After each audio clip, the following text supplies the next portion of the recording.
bonjour à vous, merci de venir donc sur cette présentation où je vais revenir finalement sur 3 ans d'études, c'est-à-dire 3 études successives qu'on a fait avec la 2FPCO. Commencer par me présenter, donc je m'appelle Florent Escoubès, je suis enseignant-chercheur à la Toulouse School of Management. Et mon métier, c'est faire des statistiques. Et c'est pour ça que je suis devant vous pour vous présenter ces premières études, premiers résultats sur l'objet média. Alors, pour vous présenter le contexte finalement des données que je vais vous présenter sur cette étude, c'est un enchaînement en fait de 3 phases, séquences d'études qui sont réalisées en 2018, 2019 et 2020. Qui finalement nous permettent, une fois, et c'est ça que je vous présente aujourd'hui, qu'elles ont été regroupées, finalement d'avoir beaucoup plus de puissance statistique et de pouvoir aller consolider certains résultats qu'on avait vus de façon préliminaire. On a un échantillon qui a des caractéristiques qui l'amènent à s'éloigner finalement de la population générale, mais qui sont corrigées dans un second temps afin de revenir, puisqu'on a, comme vous voyez sur la base totale, plus de 5000 personnes, ce qui nous permet derrière en fait de pouvoir croiser avec l'ensemble des données et d'avoir systématiquement des groupes qui sont significatifs au sens statistique. Alors, c'est une présentation qui va revenir sur les plus gros résultats de ce qu'on a mis en évidence, sachant que si vous voulez aller beaucoup plus dans le détail de ces études, elles sont aussi disponibles individuellement et reviennent sur chacune des points un peu spécifiques. Alors pour commencer, la première chose qu'on a découvert et qu'on a mis en évidence en 2018, finalement, c'est les attentes principales des Français quand ils pensent aux objets publicitaires. On avait, pour définir en fait ces 5 attentes prioritaires, testé, je crois que de souvenir, c'était 15 raisons qui pouvaient amener les gens à finalement avoir une attente envers un objet. Et ce qui ressort très très nettement, c'est les mots-clés finalement de l'industrie. Élément qui est plébiscité quasiment par tout l'échantillon, c'est le côté éthique dans la condition de production des objets. Ça, c'est vraiment quelque chose qui fait consensus, tout simplement, quels que soient les CSP, les différentes catégories. Suivi assez près de l'utilité des objets, qui semble être vraiment un élément qui est fondamental, et je vous montrerai dans la suite que c'est quasiment l'une des choses les plus importantes auxquelles vous aurez à réfléchir quand vous pensez à concevoir finalement des actions de communication par l'objet. Et puis après, la dimension environnementale, la dimension émotionnelle, le côté originalité, fun, émotion procurée par l'objet. Et enfin, la dimension Made in France, qu'on peut d'ailleurs regrouper avec la dimension environnement et la dimension conditions éthiques de fabrication, parce que, et ça on l'a vérifié en 2019, quand les gens pensent au Made in France, en réalité, ils pensent aussi beaucoup que le fait d'être fabriqué en France amène à respecter les conditions éthiques de production, amène à être plus respectueux de l'environnement, même si ce n'est pas toujours le cas. Mais dans l'esprit en tout cas des consommateurs, puisque moi c'est une étude qui a été centrée réellement en fait sur la perception subjective des gens qui reçoivent des objets, ce qui est son intérêt, bien pour eux, voilà, Made in France égale environnement égale conditions éthiques. Et donc après, finalement, ce que j'appelle, moi j'ai regroupé autour de 3 pôles. Le pôle RSE, d'accord, avec cette dimension éthique, environnementale et Made in France. Le pôle émotionnel, avec vraiment les émotions générées par l'objet. Et puis le côté utilité. Là, vous avez 3 thèmes clés quand vous réfléchissez à des campagnes d'objets. Alors, on a évidemment continué à regarder certains éléments, et en particulier, on a posé une question directe, qui a été une surprise pour moi, chercheur, qui a été finalement quel est le moyen, on a demandé ça à un échantillon, là il y a plus de 1200 personnes qui répondent, quel est le moyen finalement qui pour vous a le moyen de communication qui a le plus d'impact sur votre opinion. Et donc on retrouve sans trop de surprise finalement les réseaux sociaux qui ont pris une importance extrêmement forte, mais très dépendante de l'âge aussi, c'est-à-dire que vous avez un impact qui est très très fort pour les moins de 40 ans, mais par contre qui va chuter énormément quand on passe cette barrière des 40 ans. Derrière on a la pub TV à 18%, et en 3e position la distribution de cadeaux publicitaires. Donc moi qui travaille dans la communication en dehors de l'objet, sponsoring, publicité, ça à mon avis c'est quelque chose qui est très surprenant. C'est-à-dire quand vous présentez ça à des annonceurs, c'est extrêmement surprenant que des consommateurs, quand vous vous posez une question directe sur qu'est-ce qui me convainc le plus finalement, qui a le plus d'opinion, ben voilà, le 3e sur le podium, vous avez l'objet publicitaire, alors que si vous regardez la présence de ces objets dans les agences d'annonceurs purs, finalement c'est très peu pris en compte. Or, pour le client, c'est très clair. Pour lui, c'est son troisième moyen préféré. Et en plus, ce qui est intéressant, c'est que c'est intergénérationnel. C'est-à-dire qu'il n'y a pas de phénomène. Vous voyez, par exemple, la publicité a plus d'impact chez les plus de 40 ans. Les réseaux sociaux ont beaucoup plus d'impact, mais alors c'est très marqué chez les plus jeunes. L'objet publicitaire, vous avez quelque chose qui est assez plat. C'est-à-dire qu'on est autour de 15% pour toutes les générations. Très intéressant. Et derrière, on a vous voyez, par exemple, sponsoring, hospitalité, pub radio, on a des choses qui sont derrière l'objet publicitaire. Donc très intéressant à comprendre. Malgré tout, on a un autre élément qui est sorti très fort, c'est que bien que les gens soient réceptifs à l'objet, en réalité, ce qu'ils vont nous passer comme message prioritaire, ça c'est notre dernière étude qui nous l'a montré, c'est que comme on est dans le cadre de l'info-obésité, il y a trop de communication globalement. Eh bien, les gens nous répètent ce même message qu'ils vont répéter quand on leur pose des questions sur la publicité, sur le sponsoring et ainsi de suite. C'est qu'ils nous disent « on est très attaché aux objets, ça nous intéresse de continuer à recevoir des objets. Par contre, on voudrait moins, mais mieux. » C'est-à-dire être moins touché et être moins la cible. Finalement, par contre, les objets qu'on reçoit, qu'ils soient plus qualitatifs, c'est comme ça que je redonne du sens à ça, en fait, finalement. Plus qualitatifs et surtout mieux ciblés. D'accord, qui est vraiment un des défis, je dirais, primordial du secteur, c'est-à-dire améliorer ses capacités de ciblage, notamment pour vraiment générer une émotion, pour vraiment générer de l'utilité.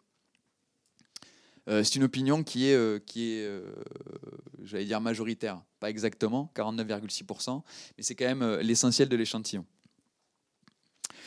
Alors, une fois qu'on a dit ça, on peut vérifier que les gens sont attachés finalement à l'objet, puisque autre élément, celui-là qu'on a sorti en 2018 et reconfirmé en 2019, c'est que, contrairement à l'idée reçue, les objets publicitaires ne sont pas des déchets vu qu'ils ne sont jamais jetés.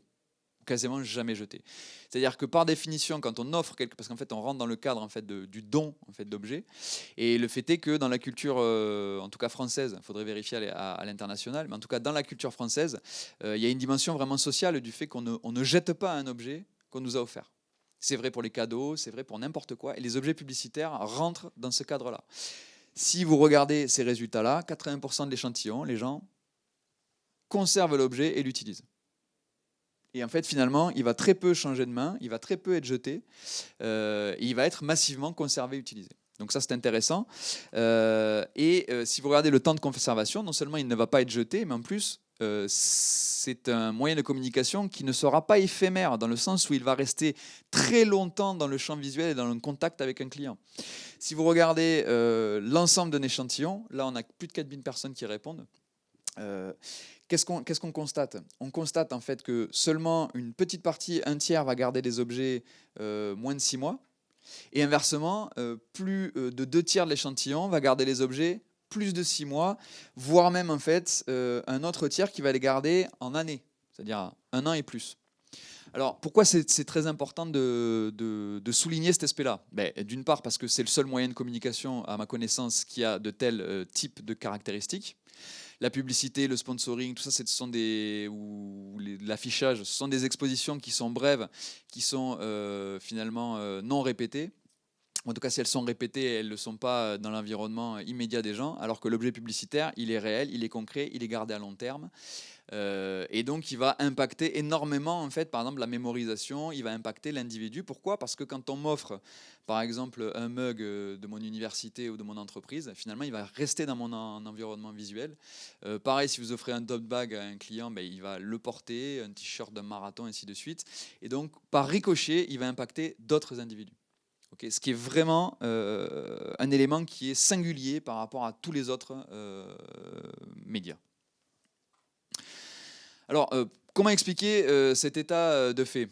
Il faut l'expliquer en allant chercher justement au cadre théorique du don, qui est finalement un cadre théorique qui est concurrent directement à l'échange marchand. D'accord. L'échange marchand, j'ai une quantité d'argent, je vais échanger pour un objet qui est égalitaire. C'est-à-dire, le but est qu'à la fin de la transaction, on soit tous les deux à égalité. Le don n'a pas cet objectif-là. Le don a pour objectif tout simplement de créer du lien. D'accord, je donne quelque chose à quelqu'un pour amener à ce que lui me redonne quelque chose, et ainsi de suite. Et c'est donc un autre système d'échange entre les gens. Alors, le premier à avoir réfléchi et synthétisé, alors le premier, c'est toujours, il faudrait revoir bien la littérature, en tout cas celui qui a le plus marqué cette approche-là, c'est Marcel Mauss en 24 qui sort un livre, Essai sur le don, qui théorise finalement les idées principales de ce cadre théorique. Il nous dit plusieurs choses. La première chose qu'il nous pose, c'est que le principe même du don est que quand on donne un objet à quelqu'un, indépendamment de ses intentions, qui peuvent être ce qu'elles sont, enfin diverses et variées, eh bien obligatoirement on va se créer chez l'individu qui reçoit finalement une dette psychologique qui va l'amener à se soulager de cette dette en re-rendant quelque chose à celui qui nous a offert l'objet initial. Qu'est-ce que ça veut dire? C'est un mécanisme qu'on connaît tous, d'accord? On nous offre un repas, eh bien, il y a quelque chose en nous qui nous amène à vouloir rendre un repas. Et d'ailleurs, si on ne le fait pas, il y a un inconfort psychologique qui naît en nous, qui nous laisse en dette, débiteur. Et pourquoi c'est inconfortable? Parce que précisément, ce que nous dit Moss, c'est que la nature du cadeau renseigne le receveur sur la qualité de la relation qu'il a avec l'offrant. Alors c'est très important pour moi, vraiment de comprendre cet état de choses, puisque finalement, c'est l'exemple des cadeaux à Noël qu'on a tous vu, entre le cadeau finalement qui nous est destiné précisément, qui montre par sa nature même que la personne en face de nous connaît, et en fait, c'est ça le sens principal. Au-delà de la dimension monétaire. Un cadeau à 10 € qui est bien ciblé et qui vraiment est pile sur ce qu'on cherche peut avoir un effet aussi important, voire plus important qu'un cadeau monétairement beaucoup plus cher. Je ne suis pas skieur, on m'offre une paire de skis. En fait, ce qu'on me dit, c'est pas que je suis important, c'est juste qu'on ne me connaît pas. D'accord? Alors, ça, évidemment, c'était d'un cadre individuel, mais si vous le transposez, c'est ça que nous, on avait cherché à voir, c'est-à-dire, est-ce que ça existe aussi dans le cadre de l'objet publicitaire? Puisque là, on a bien compris que ce n'est pas un cadeau individuel, c'est pas comme on nous invite au restaurant, c'est quand même. On comprend bien qu'il y a une démarche commerciale quelque part, on ne sait pas vraiment où, mais quelque part. Et donc, l'idée de Moss, si on la suit, c'est que finalement, en fonction de la perception du cadeau, le contre-don sera plus ou moins fort. Et c'est ça qui nous intéresse, puisque si on tente de modéliser ce que nous dit Moss pour le mesurer après derrière, puisque c'est l'intérêt des modèles théoriques quand on est chercheur, c'est que si vous ne comprenez pas un phénomène, vous ne pouvez pas savoir à partir de quel indicateur le mesurer. Et c'est ça que nous offre Moss. Donc on a au départ une entreprise ou une structure qui offre un objet, d'accord, un mug. Cet objet va donc aller à l'individu, mais il va être impacté par 3 types de variables. Première variable, c'est les caractéristiques de l'individu. D'accord, jeune, vieux, enfant, pas enfant, enfin, vous pouvez imaginer tout ce que vous voulez. Derrière, il y a un autre élément qui est très important, c'est le lien initial avec l'entreprise. D'accord, est-ce que je suis absolument fan de l'entreprise qui m'offre un objet, ou est-ce qu'au contraire, je suis un nouveau client? Ça va impacter fortement, parce qu'en particulier le cycle de vie du consommateur va impacter fortement sa perception. Et enfin, il y a le cadeau en lui-même, c'est-à-dire l'objet en lui-même. D'ailleurs, j'aime bien parler de cadeau, je le fais à dessein, parce que parler d'objet, c'est réducteur, puisqu'en fait, en réalité, vous n'offrez pas des objets, vous offrez des cadeaux. D'accord ? Et c'est vraiment comme ça qu'il faut le comprendre, parce que, on achète des objets, et à mon avis, on offre des cadeaux. Et comme on est dans le cadre du don, je pense que ce concept de cadeau reste important. Et d'ailleurs, spontanément, je le vérifie là en ce moment dans les entretiens individuels avec des gens, ils ne parlent pas d'objets en fait, publicitaires. Ils parlent d'objets publicitaires, mais ils parlent aussi de cadeaux très souvent. D'accord ? De cadeaux qu'on nous fait. Alors, le contre-don, finalement, ce qui nous sort en fait de la sociologie, nous ramène au marketing et à la communication, c'est-à-dire qu'on va aller derrière chercher des indicateurs précis qu'on sait mesurer et qui pourraient témoigner finalement d'une façon d'évaluer le retour sur investissement, puisque c'est de ça qu'il s'agit. J'ai diffusé des objets et j'aimerais bien savoir en fait finalement qu'est-ce qui se passe chez le client qui le reçoit ou le salarié, et finalement qu'est-ce que ça me rapporte. Alors là, c'est un des exemples là, c'est une étude, celle de 2019, type d'indicateur qu'on peut aller chercher, par exemple du bouche à oreille. Je reçois un objet, je vais en parler autour de moi, parler de la marque, parler de l'objet, c'est très intéressant. Amélioration de l'attitude envers la marque. Je ne connaissais pas trop cette entreprise, je pensais et puis finalement j'ai reçu quelque chose, tiens, est-ce que ça a impacté mon attitude envers eux? On sait que l'attitude est un précurseur des comportements. C'est ça qui nous intéresse. En termes comportementaux, on peut aller directement regarder des intentions d'achat. Les intentions d'achat qui sont un indicateur très classique quand on évalue une campagne de communication. Évidemment, c'est généralement le moins sensible, puisque l'intention d'achat est quelque chose qui est le dernier élément d'une espèce de pyramide. D'abord, je change émotionnellement, après je change au niveau de l'attitude, et puis finalement, quand j'en ai besoin, je vais peut-être acheter. On a donc mesuré aussi l'impact émotionnel, qui est vraiment clé. Je vais vous le montrer. C'est finalement presque le meilleur indicateur de tout ce que je viens de vous raconter pour comprendre si ça fonctionne ou ça ne fonctionne pas. L'idée clé est toute simple. Si vous générez une émotion, plus elle sera forte, plus le retour sera important. Quelles que soient les autres variables que vous allez analyser. À partir du moment où vous avez quelqu'un qui a ressenti une émotion en recevant un objet, vous pouvez être sûr que derrière le contre-don sera bon. Et enfin, dernier aspect, on a travaillé donc sur le lien avec la marque. Est-ce que je me sens plus proche? Est-ce que je vais travailler? Alors pourquoi est-ce qu'on a regardé le lien? Parce que le lien est le précurseur de la fidélité. Si je me sens lié avec une marque, je vais avoir beaucoup plus tendance à aller tout simplement acheter puis réacheter, ce qui est la définition de la fidélité. Donc, alors évidemment, là je ne vous refais pas tous les indicateurs sur les 3 années d'études. C'est un exemple dont je vais présenter certains résultats principaux. Donc, premier élément, j'insiste extrêmement fortement sur la dimension de la qualité de l'objet qui est reçu. D'accord? Et pas du prix, parce qu'on a démontré que prix et qualité ne sont pas couplés. Dans le sens où on peut très bien, et il y a des clients qui nous le disent, avoir un objet qui a été estimé à moins de 2 euros, pourtant qui a 8 ou 9 sur 10 en termes de qualité. Et inversement, un objet, et beaucoup en fait, c'est pas un élément... il y a vraiment un découplage entre le prix et la qualité d'un objet. Alors pourquoi je vous dis ça? Parce que, toutes choses égales par ailleurs, plus la qualité perçue de l'objet qui est reçu est importante, plus l'ensemble des indicateurs étudiés vont être bons. Alors je vous donne un exemple. On a fait donc 3 groupes sur ce graphique. Groupe 1, donc les gens, pour faire ces groupes, on a simplement posé une question sur une échelle de 1 à 10, estimer la qualité de l'objet que vous avez reçu. Voilà, c'est simple. Les gens arrivent très bien à faire ce genre d'analyse. À partir de la qualité déclarée, on a fait 3 groupes, ceux qui sont entre 1 et 4, ceux qui sont entre 4 et 7 et ceux qui sont à 8, 9, 10. D'accord? Donc qualité faible, qualité moyenne et qualité excellente. Le groupe bleu est donc sur le haut de gamme. Ce que vous pouvez constater, c'est qu'il y a une relation linéaire, systématique, quel que soit l'indicateur qu'on utilise. Si on regarde par rapport à l'objet, un objet de meilleure qualité va faire beaucoup plus plaisir. Il faut que vous compreniez qu'on utilise des échelles de Likert qui vont de 1 à 5. À chaque fois que vous prenez un point sur une échelle de Likert, vous pouvez estimer que vous avez 50% d'efficacité supplémentaire sur l'élément que vous regardez. C'est comme ça qu'il faut arriver à comprendre ce genre d'échelle. Donc là, c'est très clair. Hein. Un cadeau de mauvaise qualité, donc la moyenne est à 2,5. On est à peine à la moyenne en fait sur le plaisir. C'est-à-dire on offre des choses gratuitement et en fait finalement, parce que précisément il est de mauvaise qualité, ça ne déclenche pas une sensation de plaisir. Or, je vais vous le montrer tout à l'heure, les émotions sont essentielles. Inversement, on est à 4,15 sur 5. Donc là, en fait, entre un objet de piètre qualité et un objet de qualité haute, vous avez une différence de presque 100% d'efficacité. C'est-à-dire vous allez multiplier l'impact de votre campagne du fait que vous avez offert quelque chose de qualité moyenne ou de qualité forte. D'accord ? On a pareil sur l'utilité. Finalement, plus l'objet est de qualité, plus on va le percevoir qu'il est utile. On va voir que qualité et utilité, finalement, dans l'esprit des gens, sont pas synonymes, en fait, mais se complètent. Quand on regarde sur des indicateurs de performance, on regarde le bouche à oreille, on a le même style de dessin. En réalité, je prends un objet de mauvaise qualité, ce qui veut dire que je suis en dessous de la barre de 2,5 qui est au milieu de l'échelle. En gros, qu'est-ce que ça veut dire? Ça veut dire que votre objet que j'ai reçu qui était de piètre qualité, je ne vais pas en parler. D'accord? Inversement, j'ai un objet de très bonne qualité, 3,41, là je vais en parler et je vais commencer à tout simplement en parler autour de moi, parce que je suis surpris, parce que j'ai une émotion, et ainsi de suite. Bon, c'est pareil sur le bouche-à-oreille digital, sur l'attitude envers la marque. Vous voyez par exemple qu'un objet de mauvaise qualité va dégrader. Alors là, il faut bien voir que c'est l'amélioration de l'attitude initiale. D'accord? Donc si par exemple j'étais à 1, en fait j'améliore pas, je garde mon attitude. Mais ça veut dire qu'on ne va modifier l'attitude des gens que s'ils se sentent choyés. La relation à la marque, c'est pareil, le lien, l'attachement à la marque.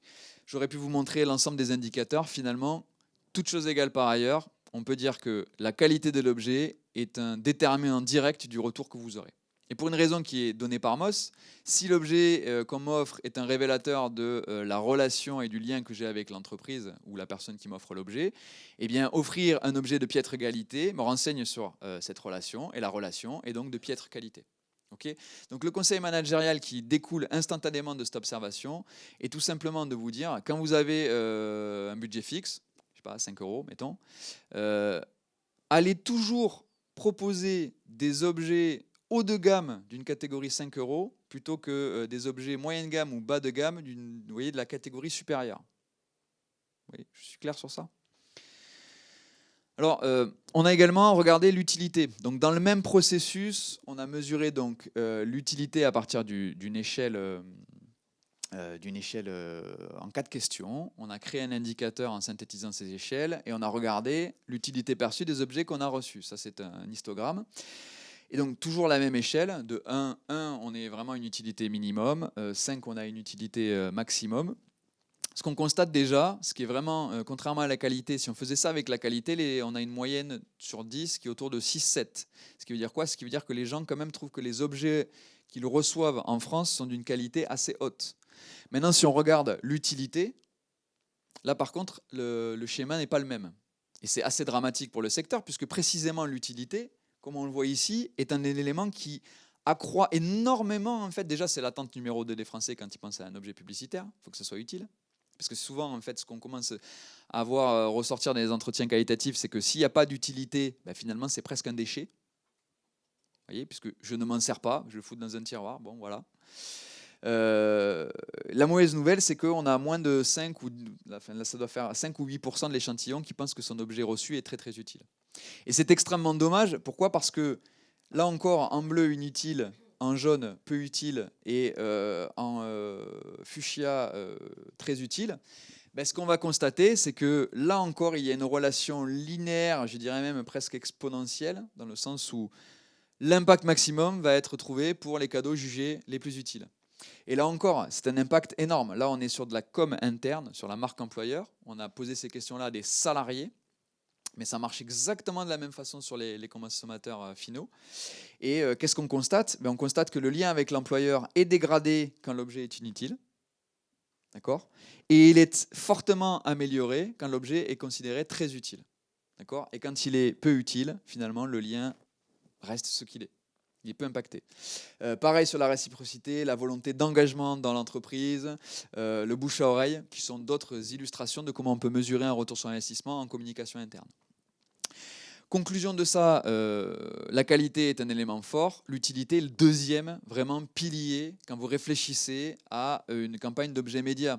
Alors, la complexité de ça, c'est que ça nécessite du coup de connaître les cibles, à qui c'est destiné. Si vous êtes revendeur, vous ne pouvez pas simplement dire ce goodies en lui-même est intéressant pour ses propriétés, puisqu'il dépend pour qui. D'accord? Je sais pas, un couteau multifonction peut être très intéressant pour des gens qui font de l'outdoor et qui vont aller régulièrement en nature, n'a aucun intérêt pour quelqu'un qui est très citadin et qui ne va jamais aller faire du camping, et ainsi de suite.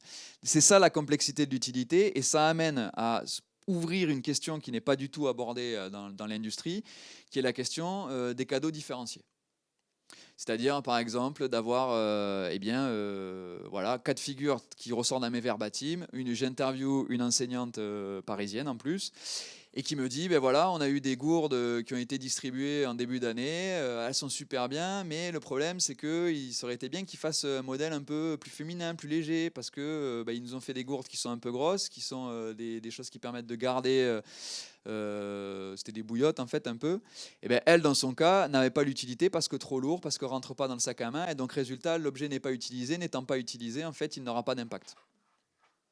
Okay, et donc là, la politique différenciée pourrait être, ok, on offre une gourde à tout le monde, mais par contre, on va prendre 3 modèles, un modèle outdoor, un modèle qui fait thermo, un modèle qui est pratique et avec une contenance qui est moindre pour l'avoir en tous les jours. Vous voyez, ça c'est une campagne qui offre finalement le même objet à chacun, qui génère de la satisfaction parce qu'il y a une possibilité de tout simplement montrer une attention en se disant, vous êtes différents les uns des autres, et comme vous êtes important pour moi, je fais l'effort d'aller jusqu'à ce niveau-là. Alors, on a de la même façon, on a le même type de relation avec le temps de conservation, qui est une autre façon finalement de mesurer l'utilité. Parce qu'évidemment, plus un objet est utile, plus on va le conserver. Si j'ai un objet de bonne qualité, un stylo par exemple, qui va écrire pendant 1 an ou 1 an et demi, qui a un bon, voyez, au niveau sensoriel qui est intéressant et tout, eh ben, je l'intègre dans mes outils. Si au contraire, on a un stylo qui est camelote, qui fonctionne mal, qui va exploser, machin, là je ne vais pas l'intégrer dans mon paysage vraiment quotidien. Et donc de C, on comprend que là aussi, donc on a repris les catégories que je vous avais montrées, d'accord, moins d'1 mois jusqu'à plus de 3 ans. Et ce que vous constatez, c'est que tout simplement sur chacun, donc intention d'achat, attitude, bouche à oreille, positif et son intensité, eh bien vous constatez que plus finalement l'objet est imaginé pour être à long terme, plus le retour qu'il va avoir est fort. Ce qui valide complètement pour moi, cette dimension de finalement intégrer un objet dans l'espace de travail pendant longtemps d'un individu va maximiser énormément les retours envisagés. Donc l'intérêt de ça, c'est de dire quoi? C'est de dire, si vous réfléchissez à l'utilité d'un objet et à son temps de conservation pour l'imaginer à long terme, finalement vous faites une action mais qui va toucher les gens pendant plusieurs années. Là encore, honnêtement, vu le prix des opérations d'objets publicitaires, vous n'avez pas d'équivalent en termes aujourd'hui sur le marché. Je veux dire, là, on parle d'un tiers de l'échantillon qui va garder quelque chose plusieurs années.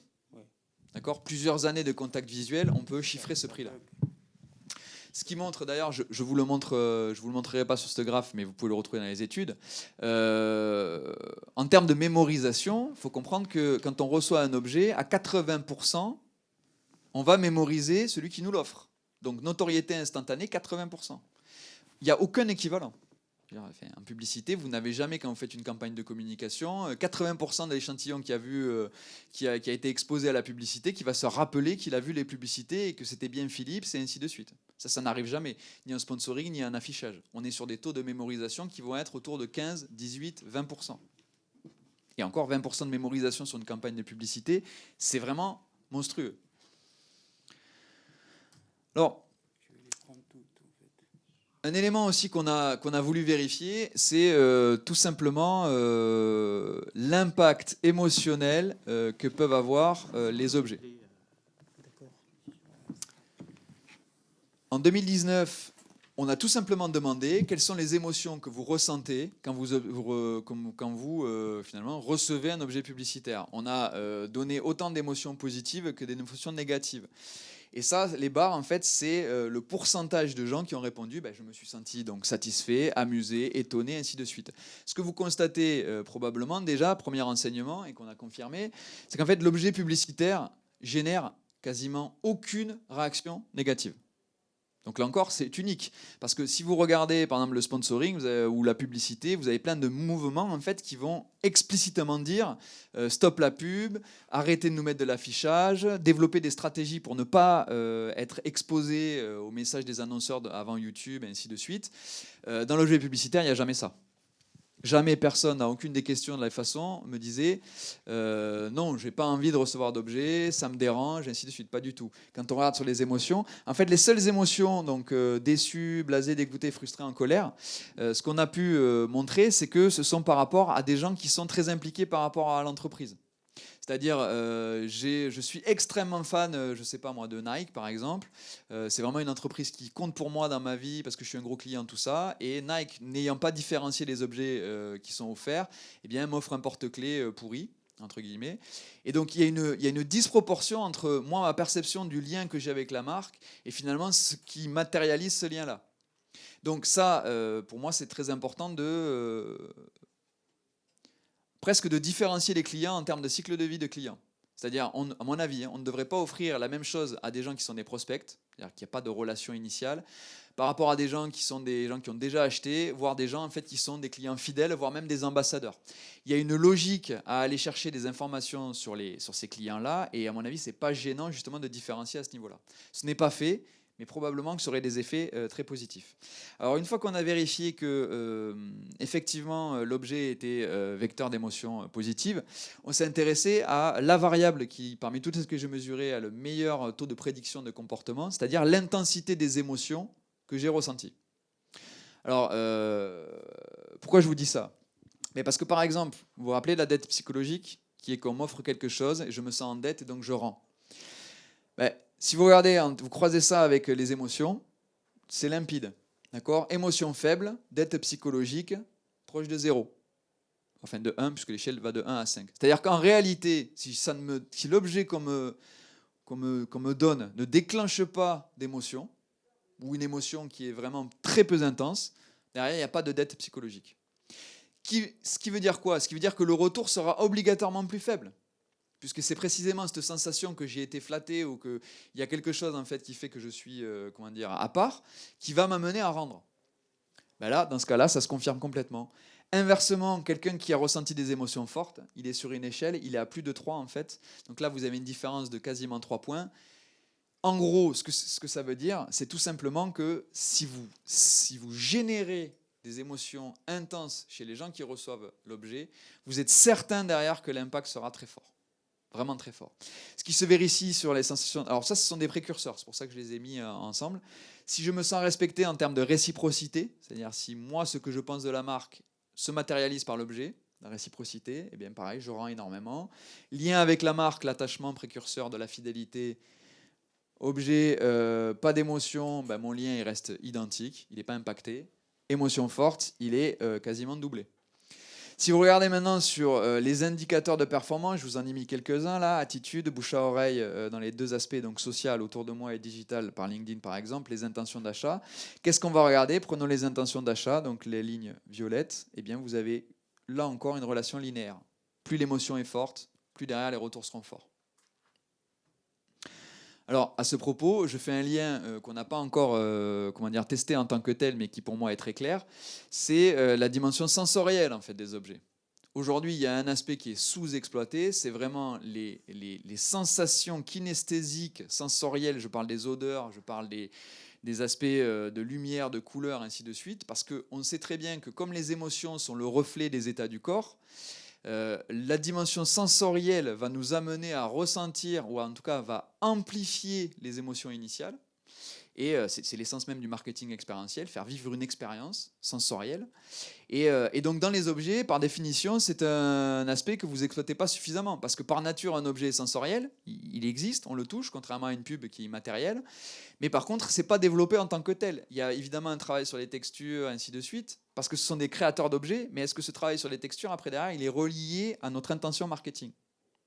C'est ça en fait le gap qui reste à toucher. Est-ce qu'on travaille les odeurs des objets? Est-ce qu'on travaille les couleurs pour qu'elles soient surprenantes? Est-ce qu'on travaille en fait les textures pour qu'elles aussi elles soient créatives? Bref, est-ce qu'on s'adresse au sens des gens? Parce qu'on sait très bien que plus on stimulera la dimension sensorielle, plus on générera des émotions parce qu'il y a un lien direct.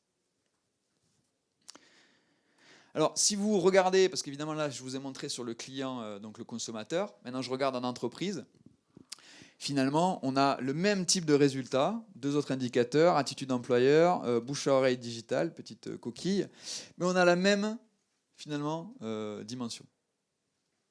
Pareil, lien entrepreneur, implication affective, on a ce même genre de relation. Alors, pour conclure, encore quelques petites infos. Il y a un élément qui apparaît trop peu utilisé et qui pourtant est impactant. Là, je mets juste quelques highlights, mais à mon avis, c'est l'autre conseil managérial, c'est coupler la distribution d'objets avec de l'événementiel.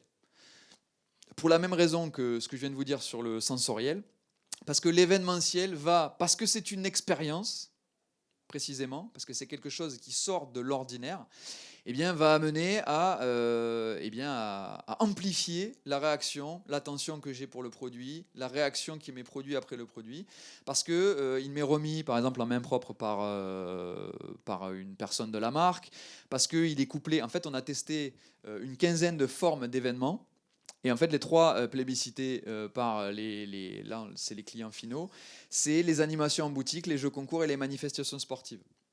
Peut-être que vous remarquez que ces trois éléments sont plébiscités et sont par nature en fait émotionnels ou générateurs d'émotions. Le jeu concours, parce qu'il y a une excitation du jeu de gagner du lot, génère de l'émotion. L'animation en boutique, parce que précisément quand on est en boutique, on est dans un élément particulier qui est stimulant en général sensoriellement. Parce que beaucoup maintenant de boutiques réfléchissent, et peut-être vous dans vos showrooms, à la dimension visuelle, kinesthésique, les odeurs, l'agencement. Donc du coup, ça fait écho avec ce que je viens de vous raconter. Et puis les manifestations sportives. Pourquoi? Parce que là encore, sport génère énormément d'émotions. Et finalement, il y a un effet de halo. C'est-à-dire que comme j'ai beaucoup d'émotions par rapport au sport, eh bien, l'élément qui arrive dans ce moment-là est entouré d'un halo émotionnel et donc impacte plus fortement. comme je vous dis, on a testé une quinzaine en fait de dimensions et c'est vraiment les trois plébiscités. Maintenant, si vous regardez quelques effets, donc là j'ai fait juste sur la qualité et le prix qui me paraissait intéressant, notamment pour vous montrer que le prix et la qualité sont vraiment deux choses qui sont découplées. Pourquoi? Parce que un événement, quand vous le mettez en même temps que vous offrez des objets, n'impacte pas la perception du prix de l'objet. Vous voyez? Sans événement 6,82, non pardon, n'impacte pas la qualité pardon, de l'objet reste l'objet, mais par contre impacte la perception du prix. C'est-à-dire que du simple fait qu'il y ait un événement, j'ai l'impression qu'on m'a offert un objet plus cher. Alors ça n'impacte pas la qualité, puisque la qualité elle est inhérente à l'objet, mais ça a ce type d'impact-là. Ce que je veux dire, c'est que le contexte... Alors pourquoi c'est important? Parce que le contexte que vous créez autour de la diffusion d'objets, tout simplement, va modifier les caractéristiques objectives de l'objet, vous voyez, et va modifier la perception qu'en a l'individu. Donc c'est très intéressant de réfléchir à ça, et à mon avis en particulier en communication interne, c'est-à-dire de ne jamais offrir des objets comme ça livrés sur un bureau ou à récupérer un secrétariat, mais systématiquement le faire au moment d'événements particuliers qui font de cet objet-là finalement la cristallisation ou le souvenir, la chose qu'on ramène de chez soi, de cette dimension incentive, culture d'entreprise, ainsi de suite. Donc si je synthétise, ben, vous avez 4 éléments auxquels vous devez toujours penser.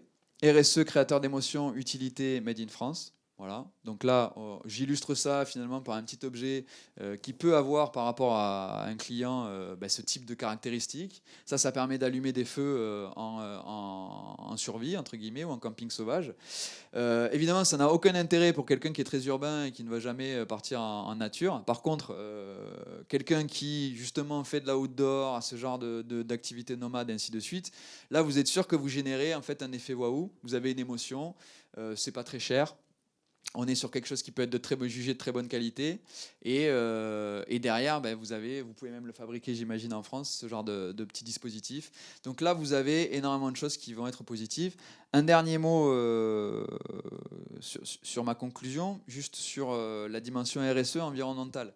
Ce qui ressort, que je ne fais pas suffisamment ressortir dans cette présentation, c'est que les dimensions environnementales et RSE sont très importantes pour les receveurs, mais en fait sont très peu, souvent, perçus.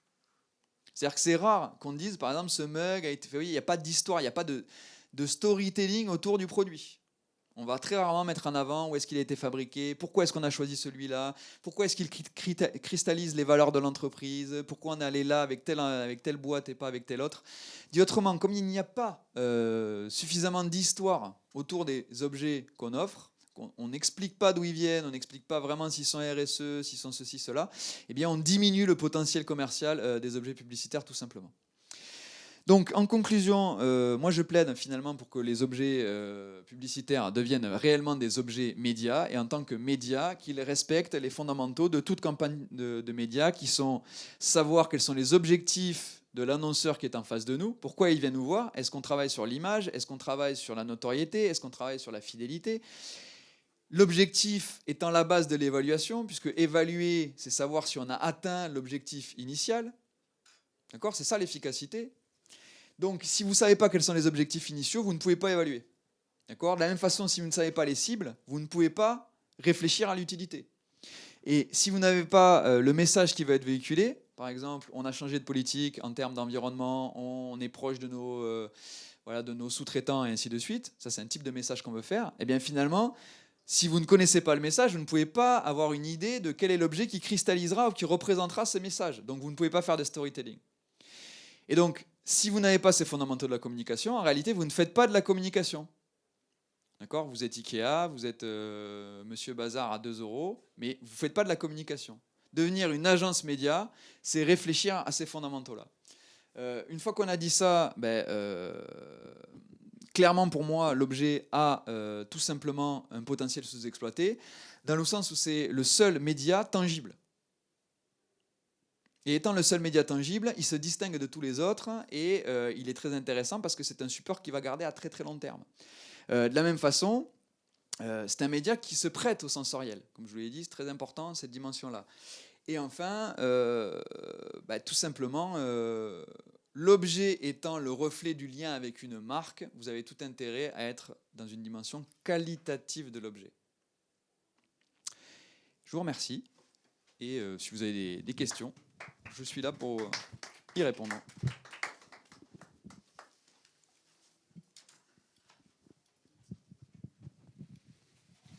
Moi, j'avais une question sur... en fait, il y avait une slide sur le fait que il y a des objets qui peuvent ne générer aucune émotion et du coup ne créer aucune dette psychologique, etc. Et en fait, j'essaie d'imaginer quel genre d'objet, j'arrive pas à m'imaginer, ne pourrait générer aucune émotion. Ouais, c'est assez facile à imaginer. Ce sont des objets en fait, finalement, ce sont des objets qui nous montrent qu'on n'est pas privilégié. Du style une clé USB lambda qui n'a aucune caractéristique particulière. J'en ai déjà 8. Bon, voilà, l'utilité est réduite à zéro. Du style un tapis de souris alors que j'ai déjà un tapis de souris. Vous voyez, c'est ce genre d'éléments-là qui ne gèrent pas. Pardon? Ouais, un tour de cou, un tote bag. En fait, tous les objets qui vous ramènent à du quotidien, c'est-à-dire qui ont déjà été vus et revus, donc qui ne génèrent pas d'émotion parce qu'il n'y a pas de rareté derrière, et bien comme il n'y a pas de rareté, finalement, tout le monde l'a, quoi. C'est un peu l'histoire, si vous voulez, de Diesel, qui était une marque de luxe à un moment donné quand j'étais au lycée, et qui a choisi la massification. Tout le monde a eu un jean Diesel, et à partir du moment où tout le monde avait un jean Diesel, et bien plus personne voulait de jean Diesel. Tout simplement parce que le principe même, c'est la rareté d'un produit qui fait qu'on se sent privilégié. C'est le principe même du luxe. Et finalement, moi, je pense que ces stratégies de rareté sont très intéressantes puisque c'est ce que vous disent vos clients. J'en veux moins, mais de meilleure qualité. C'est une stratégie de rareté. M'offrez pas 3 cadeaux dans l'entreprise, offrez-moi un, mais qui soit utile et qui soit différenciant. Moi, c'est vraiment comme ça que je le comprends. Merci. Julie Delvallée du magazine LSA. Est-ce que vous auriez, à l'inverse, des bons exemples à nous partager ou des exemples qui font figure de cas d'école, selon vous, de marques qui ont justement des stratégies intéressantes sur la partie goodies? Alors, je ne vais pas citer de confrères, je vais me faire des ennemis sinon, mais clairement, aujourd'hui, vous avez des entreprises qui ont compris et qui ont pris ce virage du fait qu'on est des médias. Et notamment, aujourd'hui, les bons exemples sont les exemples qui vont mettre à valeur le mode de production en fait, des objets. Qui vont vous dire, par exemple, je travaille avec... là, vous avez les JO 2024, par exemple, qui vont vous dire aujourd'hui, nous, on veut vraiment du Made in France, on veut parler de l'histoire qu'il y a derrière les produits, on veut des produits qui respectent tout un cahier des charges en fait en termes environnementaux et conditions éthiques. Vous avez des stratégies qui avaient été faites aussi par Colette, je crois, marque parisienne, qui avait fait des petits goodies pour ses employés, mais qui étaient des goodies qui avaient été faits main par une entreprise française, fait main, siglés en fait par les ouvriers qui avaient fabriqué en fait ces objets-là. Je crois que c'était c'était un truc un peu textile, voilà, très sympa. Et il y avait eu donc du coup toute une histoire qui avait été racontée derrière. Pourquoi on est avec eux, pourquoi on a choisi cette fabrique plutôt que d'autres. Les objets étaient signés eux-mêmes. Alors évidemment, là, on est sur un peu du haut de gamme. Mais je dirais qu'à chaque fois qu'on est sur quelque chose qui sort de l'ordinaire et qui est utile pour les individus, ça sera un bon exemple. D'accord. Je vous prenais l'exemple de la femme la parisienne que j'ai interviewée. Le bon exemple dans son cas, ça aurait été une gourde en fait, qui était adaptée à son utilité. C'est-à-dire elle était dans son collège, dans son lycée. Au lieu d'avoir une bouteille d'eau, j'aurais eu une gourde de petite quantité. Pourquoi? Parce que je sais que la moitié des gens qui sont en face de moi, ce sont des gens qui qui vont avoir une utilisation nomade, qui ne vont pas aller dans la forêt pour s'en servir. Et donc, je permets de différencier. Vous voyez, c'est ce genre de choses qui sont des bons exemples. Après, vous n'avez qu'à voir sur le salon la multitude des objets qui sont possibles et imaginables. Antoine Assoun, Société Objet Pub. Donc, nous sommes distributeurs de communication par l'objet. Bravo pour la qualité de votre travail. Et c'est bien parce qu'en fait, ça théorise un peu nos challenges quotidiens en fait, qu'on a avec nos annonceurs. Hein. Tout ce que vous décrivez, donner du choix aux clients. Vous savez que c'est un challenge qu'on a quotidiennement à chaque fois qu'on veut lancer une campagne. Il faut pouvoir connaître sa cible. Et un des challenges, c'est de trouver l'objet qui va pouvoir être utile et qui ne viendra pas en plus en doublon d'un autre objet.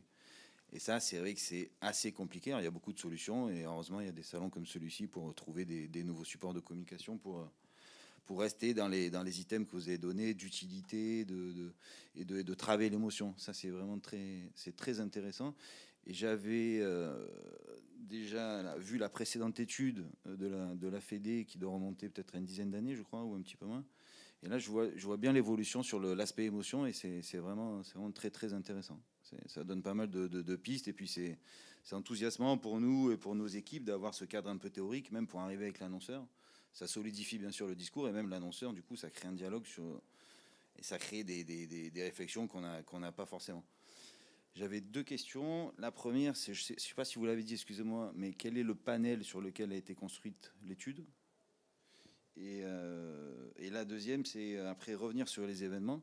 Dans la précédente étude, je me rappelle très bien, ça m'avait marqué, il avait bien été dit qu'un événement, si un objet est vraiment pertinent et donné au cours d'un événement qui est encore plus pertinent, là, ça décuple d'autant plus la puissance de l'objet et la mémorisation qu'en fait la cible. Ouais, ça a surtout un impact sur la mémorisation. L'impact est instantané, c'est-à-dire que quand vous couplez un événement avec un don d'objet, vous montez à plus de 95% de personnes qui se rappellent déjà de qui m'a offert l'objet, c'est-à-dire du nom de la marque qui m'a offert l'objet. Et quand l'objet en plus est pertinent, pas vraiment lié à l'événement. Alors là, c'est vraiment encore plus puissant. Alors là, il y a un autre aspect en fait qui impacte la notoriété. Si quelqu'un veut vraiment qu'on connaisse son nom, qu'on connaisse son entreprise, là il y a le lien naturel avec son activité.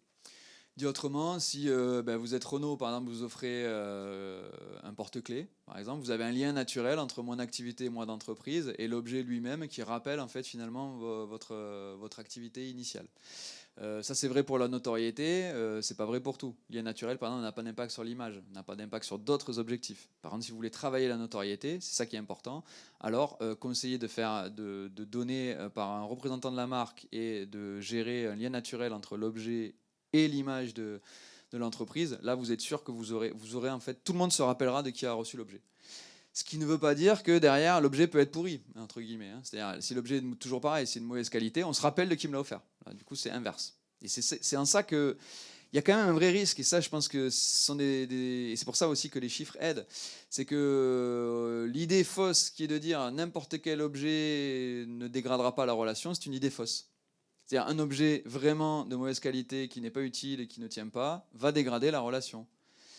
Faiblement, parce que finalement, c'est pas jugé comme intrusif, c'est pas jugé comme néfaste, mais clairement, en fait, c'est comme donner de l'argent pour rien. Enfin, il faut le voir comme ça. Vous dépensez 10 000 euros, l'objet est mal choisi, finalement, à la fin, vous n'avez pas de retour. Donc ça aussi, c'est des... Alors, l'avantage de ce genre d'éléments, c'est de parler le langage des annonceurs. Parce que si vous voulez avoir des responsables marketing qui viennent discuter avec vous, il faut donc parler marketing. Il ne faut pas parler en fait prix, quantité, qualité. Parce que ça, c'est du langage des achats. Et à force de parler prix, quantité, qualité, eh bien, vous avez des gens des achats qui viennent, qui vous parlent de qualité, ce qu'ils savent faire.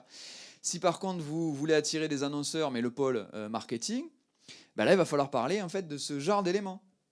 Parce que eux, ils les ont. Je veux dire, vous avez une entreprise, je sais pas, AXA, Renault, Michelin. C'est clair qu'il y a un département marketing, qu'il est très épais, qu'ils savent très bien pourquoi, en fait, quels sont leurs objectifs à un moment donné. Ils ont une stratégie de communication. Sauf que comme l'objet n'est pas perçu directement comme un média et n'a pas été évalué pendant extrêmement de temps, ils vous envoient les responsables des achats. Mais ça, c'est à vous de changer, en fait. C'est-à-dire à partir du moment où vous allez commencer systématiquement à demander mais c'est pour qui, quelles sont les cibles, qu'est-ce que vous voulez atteindre, quel est votre message, ainsi de suite, les gens des achats ne pouvant pas en fait, forcément parler ce langage-là, ils vont vous renvoyer au marketing. Voyez, par contre, tant que vous parlez au marketing, vous leur dites voilà, la qualité c'est tel matériau, c'est comme ça, on peut en avoir 10 000 marqués, ils peuvent arriver dans 2 mois, tout ça, là, les marketing, ils ne savent pas tout ça, ils vous renvoient aux achats. Donc c'est vraiment, changez-vous et changez-vous vous-même d'abord. Et les annonceurs suivront, moi j'en suis convaincu. Et concrètement, je ne pense pas qu'il y ait un seul annonceur ou un seul distributeur qui évalue des campagnes médias. Si vous n'évaluez jamais, vous ne pouvez jamais montrer que ça marche ou que ça ne marche pas. Et donc dans un cas comme dans l'autre, au bout d'un moment, en fait, on en fait parce qu'on pense que ça marche, mais on ne sait pas à quel point. D'accord ? Dites à quelqu'un, vous voulez faire de la notoriété, l'objet c'est 80% de mémorisation brute. Vous allez voir que d'abord les gens ne vont pas vous croire, parce qu'en fait quand ils font ça avec les campagnes de pub et ainsi de suite, c'est jamais ça qu'on leur annonce. Et après il faut objectiver votre propre activité. Si systématiquement en fait vous faites des campagnes d'évaluation, vous allez créer des données et après vous serez beaucoup plus crédible. Voilà. Et ce qui est sur l'échantillon, là j'ai pas repris toutes les caractéristiques. Donc on a, je vous dis, sur cet échantillon, on a plus de 5000 personnes qui sont réparties en trois études. Et on a un peu plus de femmes, on a un âge moyen autour de 34 ans, on a un peu trop d'étudiants par rapport à la population normale. Mais en réalité, c'est peu un problème dans le sens où derrière, on peut contrôler, parce que l'échantillon de 5000 personnes est très intéressant parce que vous pouvez faire des sous-échantillons derrière. C'est-à-dire, je peux très bien avoir, par exemple, vous voyez, je vous dis, j'ai 6% d'ouvriers. Oui, mais 6% de 5000, derrière, ça fait déjà un groupe de plus de 400 personnes. Donc, quand bien même vous voudriez, par exemple, regarder ce groupe-là, même s'il fait que 4% de l'ensemble, eh bien, il fait plusieurs centaines d'individus. Donc, en lui-même, il est significatif. C'est ça l'intérêt de faire... Parce que là, c'est une étude qui a été cumulative, entre guillemets. D'accord ? Donc, elle ne peut pas, a priori, respecter des quotas, puisqu'en fait, on ne fonctionne pas comme ça, vu que pour participer à ces études, ce que je ne vous ai pas dit, c'est que obligatoirement, toute personne qui a répondu à mes questionnaires a reçu un objet dans les 2 mois précédant son enquête. Parce que là encore, on ne peut pas imaginer, imaginer ce que ça me ferait si je recevais un objet. C'est je reçois un objet et je vois ce que ça me fait. Et je peux très bien vous dire, qu'est-ce que ça vous ferait si votre employeur vous offre, je sais pas, un t-shirt ? J'en sais rien, on verra quand on me l'offrira. Puis ça dépend du t-shirt. Donc cette condition était quand même assez complexe à respecter, et donc on n'a pas mis trop d'autres conditions, puisqu'on savait qu'on aurait des gros échantillons à la fin qui nous permettraient de faire l'inverse, c'est-à-dire de resélectionner ce que pensent les jeunes, les vieux, ceux qui ont des enfants, ceux qui n'ont pas d'enfants, et ainsi de suite. Pour donner un ordre de comparaison, quand vous avez une étude, par exemple Ipsos ou une étude Sofres, ainsi de suite, vous êtes sur un échantillon la plupart du temps de 1082 personnes, ce qui est l'échantillon, on va dire, standard. Là, vous avez une puissance statistique 5 fois plus grande. Donc, vous n'avez plus de problème d'échantillonnage, en fait, derrière. Parce que vous pouvez systématiquement revenir sur 1000 personnes des 5000 qui auraient exactement la caractéristique de ce que vous cherchez.